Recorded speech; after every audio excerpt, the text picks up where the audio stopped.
All right. Well, you guys, welcome back. If you are new here, we are the Habit team. The Habit is a nutrition coaching company made for women by women. Our program is built for you with coaches who put your goals, lifestyle, and personality first. If you want to learn more about us, head to the episode notes or go to thehabit.com. That's habit with a Y to either request more information or book your free discovery call. Hello. I am back and I have a great topic today. So, food noise explained. Why you think about food all damn day. Obviously, the word food noise has been circulating the internet for some time now, especially, with GLPs coming out and everyone saying food noise has dissipated. But do we actually understand what food noise is? And so I'm here to break it down and then also just give you some simple tips in order to combat said food noise. So first and foremost, have you ever had one of those days where you feel like you're thinking about food all day? You wake up thinking about breakfast. You eat breakfast and then immediately start thinking about lunch. You finish lunch and now you're wondering what you're going to have for dinner. You walk into the kitchen and think about snacks in the pantry. You see someone eating something on Instagram and suddenly you want it. And then maybe at night you're sitting on the couch thinking, why am I so obsessed with food? Why can't I stop thinking about it? And how do other people just eat and move on with their day? So if you've experienced this, I want you to know something right off the bat. You are not broken.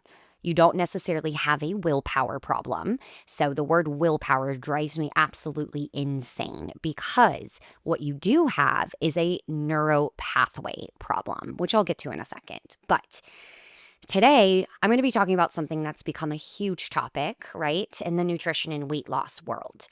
So, food noise. What is it actually? Why it happens and why dieting can sometimes make it even worse.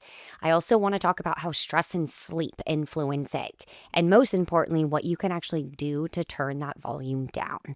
Because the goal isn't to spend, your entire life trying to not think about food.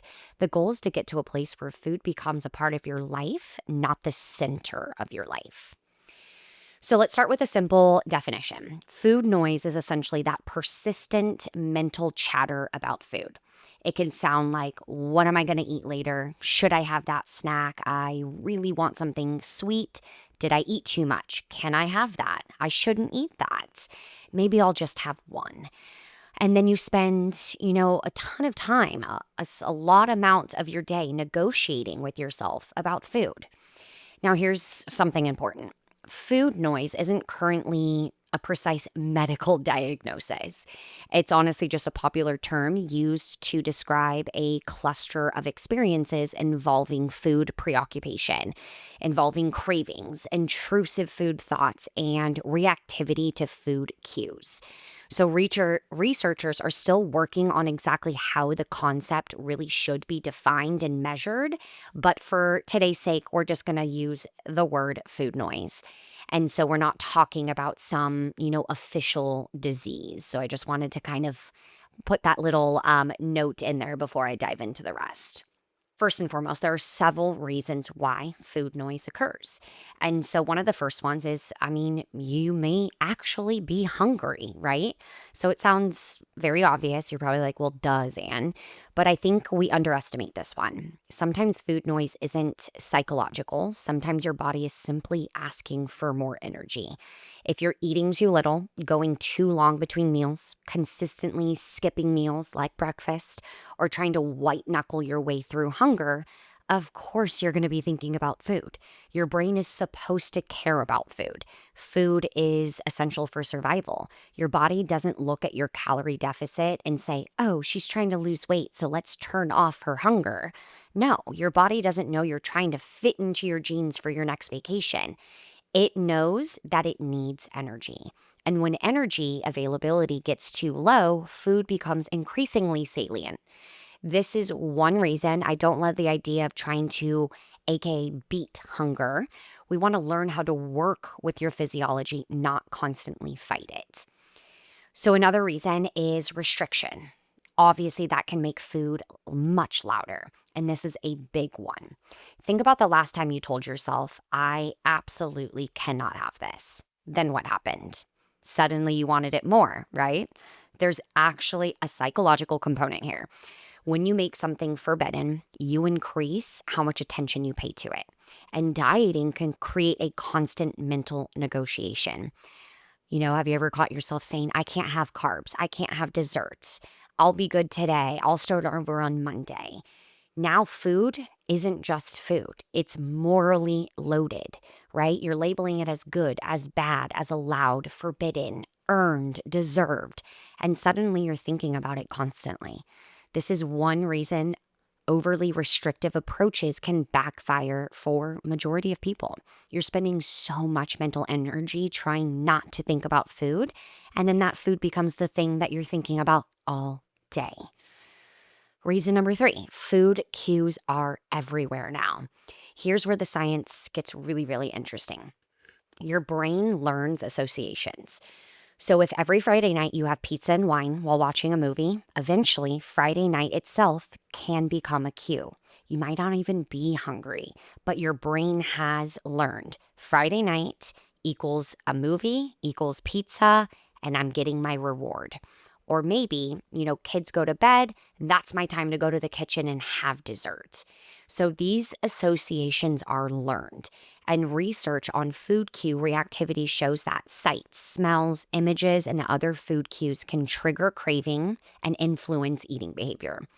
So a meta-analysis of 45 studies involving more than 3,000 participants found a meaningful relationship between food cue reactivity / craving and subsequent eating behavior. This is why you can walk into a bakery, smell fresh cookies, and suddenly think, I need a cookie. You didn't necessarily wake up hungry for a cookie. Your brain encountered a cue, and the cue activated a learned response.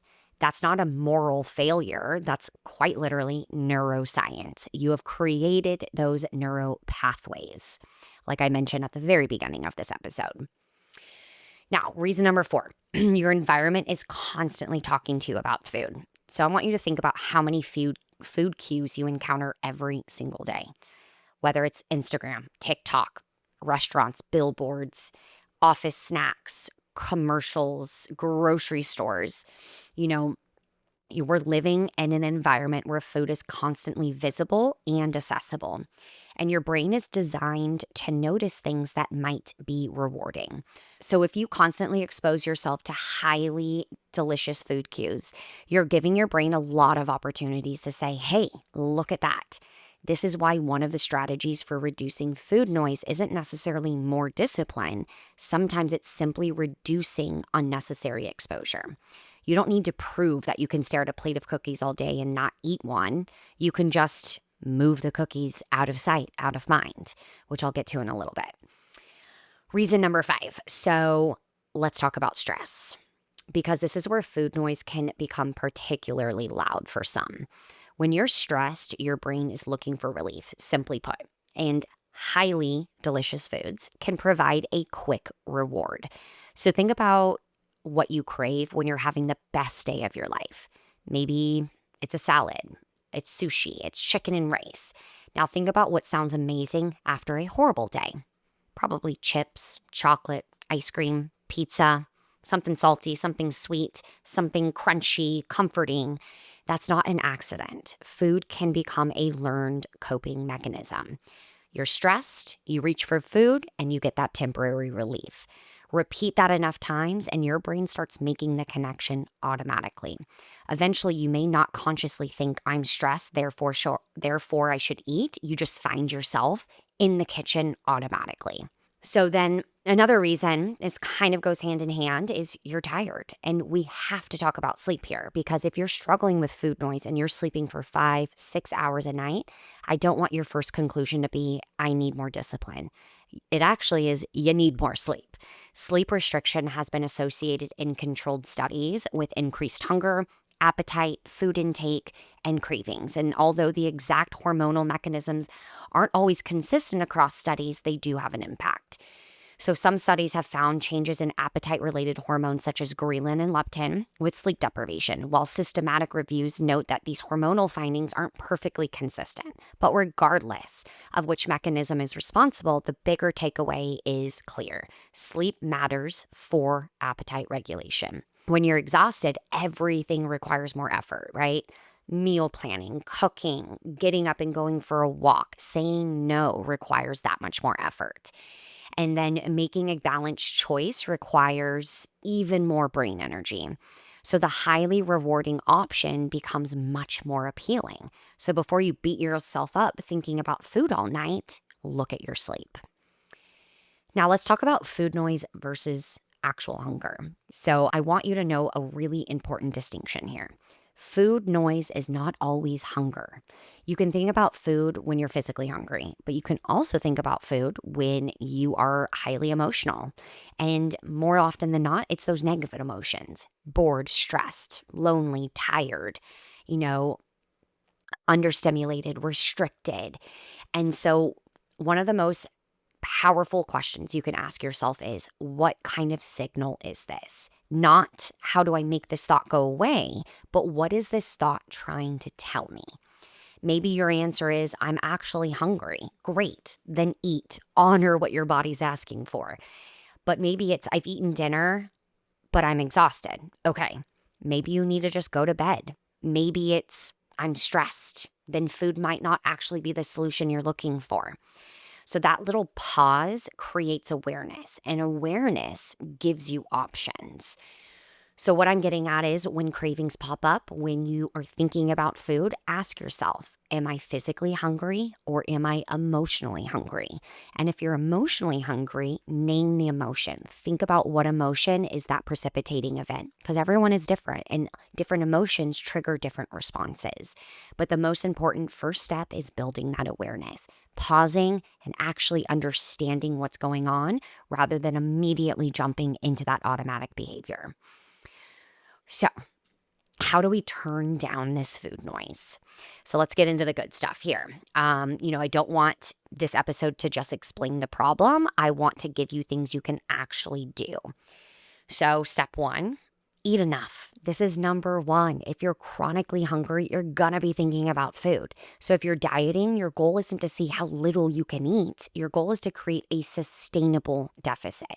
Yes, of course, a little bit of hunger comes with the territory, but it should not be excruciating. So you want to be prioritizing protein, fiber-rich foods, fruits, veggies, an adequate amount of carbs, healthy fats, and enough total food to actually feel satisfied. A meal that leaves you physically satisfied is much less likely to have you standing in the kitchen 45 minutes later thinking, what else can I have? Step two, stop making foods morally good or bad.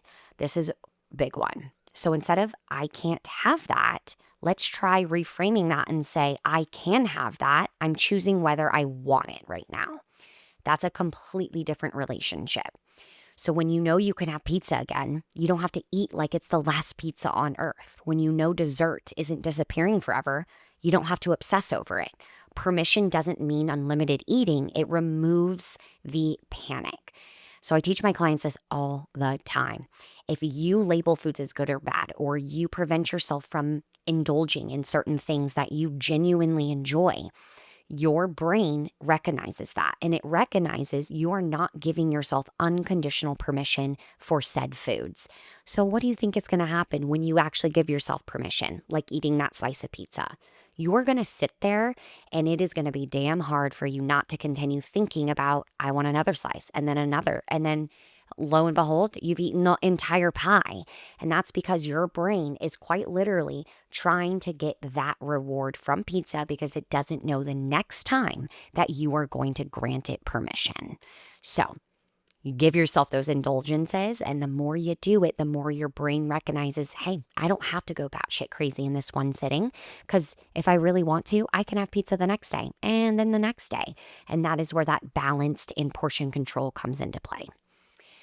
Step three, we want to create meal structure. If your entire day is, I'll just see how I feel, you may end up thinking about food constantly. So structure reduces decision fatigue. For example, breakfast, lunch, snack if needed, dinner, maybe dessert. The exact schedule doesn't matter as much as creating some predictability. So your brain doesn't have to constantly ask, when am I allowed to eat? It knows food is coming, and that can make food feel less urgent. So it doesn't mean you need to eat on a strict schedule every day for the rest of your life. But while you're reconditioning your brain, it is very beneficial to come up with regular meal times. That way, when you finish a meal, your brain isn't asking, when am I going to eat next? It already knows, okay, hey, in 2 hours, I'm going to get my next snack or my next meal. And then it's going to reduce the need to think about it as much. Step 4, you want to build very satiating meals. Your simple formula: protein plus produce plus fiber rich carbs plus fat. So an example of this could be chicken, rice, veggies, avocado, or, for breakfast, Greek yogurt, berries, high fiber cereal, nut butter, right? The goal isn't to create these perfect meals. It's just to create meals that actually satisfy you. Because if your lunch is 300 calories of a lettuce and chicken breast and you're starving an hour later, that's not success. That is setting yourself up for failure. So think about building a well-balanced plate so that every macronutrient is hit so your body is satisfied. Step number 5, identify your food cues. So I want you to start noticing your patterns, right? Because like I said, everyone is different. When does food noise get loudest? Is it at 3 p.m.? Is it on a Friday? Is it when you're at the office working, after dinner, on the weekends, when you're stressed, when you're tired? You want to start tracking the situation, not just the food. Because the question isn't simply, why did I eat the cookies? It's actually, what happened immediately before I wanted the cookies? And that's where the useful information lives. When you discover and build your own awareness around your cues, you can then come up with an action plan in order to not have food be the coping mechanism. But the first step, again, is building that awareness. You have to understand what triggers you so that you can then be prepared moving forward. Step 6, change your environment. Make it easy on you. This is one of my favorite strategies because it really is so simple. Make the behaviors you want to do easier and make the behaviors you don't want to do slightly harder. So keeping protein-rich foods visible in the fridge, having your fruit washed and ready to go. Don't keep massive quantities of trigger foods sitting on the counter. Mute food accounts that constantly make you think about food on Instagram. Don't spend 30 minutes scrolling through DoorDash when you're bored. You don't need willpower. You need fewer unnecessary decisions. And then lastly, you want to give your brain a replacement. So here's what I want you to be careful with. If you're using food to cope with stress, you can't just say, I'm not allowed to emotionally eat anymore.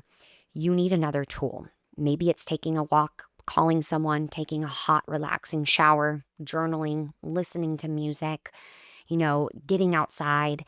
There's a million options.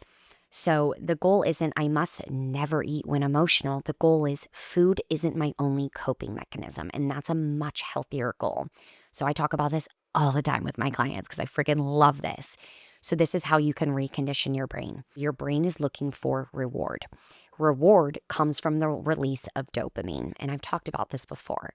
Dopamine is your brain's drug of choice.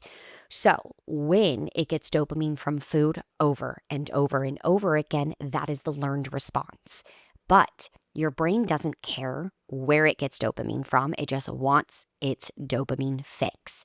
And there are so many behaviors out there that promote that same dopamine release. So I encourage you to brainstorm things that are going to give you that reward, that dopamine fix that does not involve food.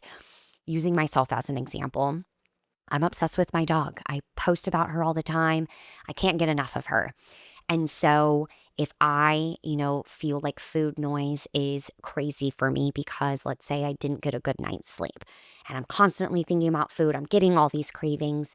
Well, instead of coping with food, instead I take my dog out and I play with her. Just watching her happy and running around gives me that dopamine fix. I immediately feel my mood is lifted. I have that warm, fuzzy feeling.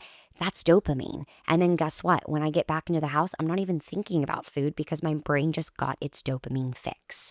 So brainstorm your dopamine fixes because everyone's are different. And when you start getting that urge, that craving, you want to ask yourself, is this emotional or is it physical hunger? If it's emotional, what was the precipitating event? Why am I craving this? Why am I wanting this? Then before you actually reach for the food and put it in your mouth, you are going to implement that other dopamine behavior. And the thing is, your brain learns very rapidly where it's getting dopamine from. So the more you do this, the more repetition, your brain is going to rewire itself. So I said at the very beginning of the episode, you don't have a willpower problem, you have a neuro pathway problem. But the beautiful thing about our brains is they can be rewired and reconditioned in as little as 8 to 12 weeks.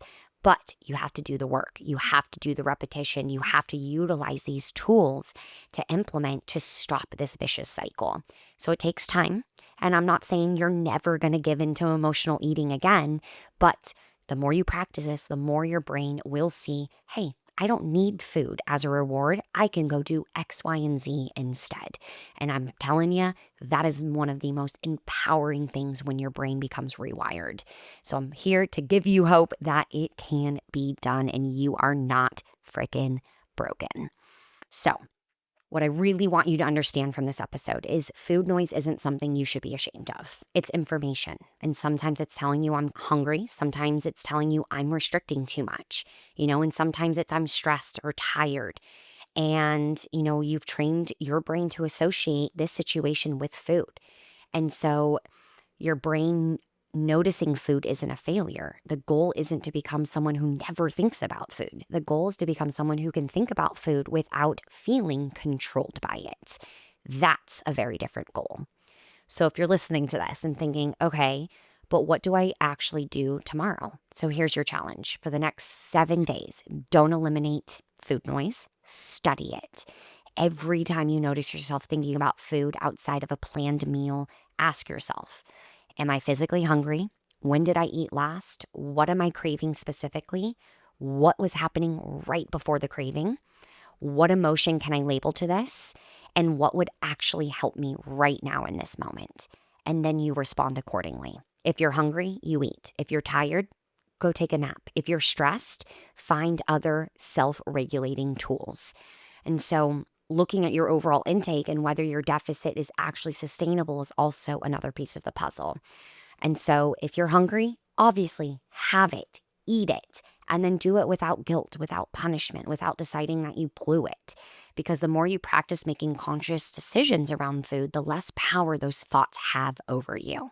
To close this all out, I want to leave you with this. You don't need to win a battle against food every day. You don't need to spend your life resisting cravings or proving how disciplined you are. You just need to understand your body, your brain, and your patterns, and build a relationship with food where it doesn't have to scream to get your attention. I hope this was helpful. I hope that you start implementing some of these tools. And I hope that, you enjoy less food noise and more mental freedom.